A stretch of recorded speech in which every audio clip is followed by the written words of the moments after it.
আমি নারী সব পারি এই কথাটা সবাই বলে, কিন্তু সত্যিটা একটু ভিন্ন। আমি নারী, সংসার সামলাই, সন্তানকে আগলে রাখি, স্বপ্ন দেখি, সংগ্রাম করি, এগিয়ে যাওয়ার চেষ্টা করি। আমি অনেক কিছুই পারি, তার মানে এই নয় যে আমি সব কিছু একাই পারবো। আমারও ক্লান্তি আছে, আমারও দুর্বলতা আছে, আমারও একটু সহযোগিতা, সম্মান আর ভালোবাসা প্রয়োজন। শক্তিশালী হওয়া মানে সব দায়িত্ব একা কাঁধে নেওয়া নয়, প্রয়োজনে সাহায্য চাইতেও জানা।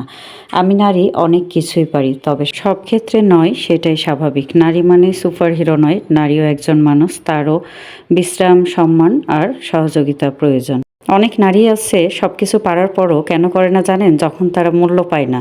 যেমন সাপোজ আপনি ফ্যামিলিতে ৫ জন মানুষ আছে, আপনি রান্না বান্না করেছেন, বাকি ৪ জন মানুষ আপনার রান্না খেয়ে প্রশংসা করেছে আপনার, কিন্তু ওই একজন মানুষ যে আপনার রান্না খেয়ে ওই দিন না, শুধু কোনো দিনই আপনার রান্নার প্রশংসা করবে না, বরং সে খুঁত ধরতে ব্যস্ত থাকবে যে এটা ঠিক হয়নি, লবণ হয়নি, ঝাল কম হয়েছে। এইরকম কিছু মানুষ থেকেই যায়, যার কারণে নারীরা পারলেও সেটা সব সময় করতে নেই, কারণ মূল্যটা শুধু টাকা দিয়ে হয় না, প্রশংসা দিয়েও হয়।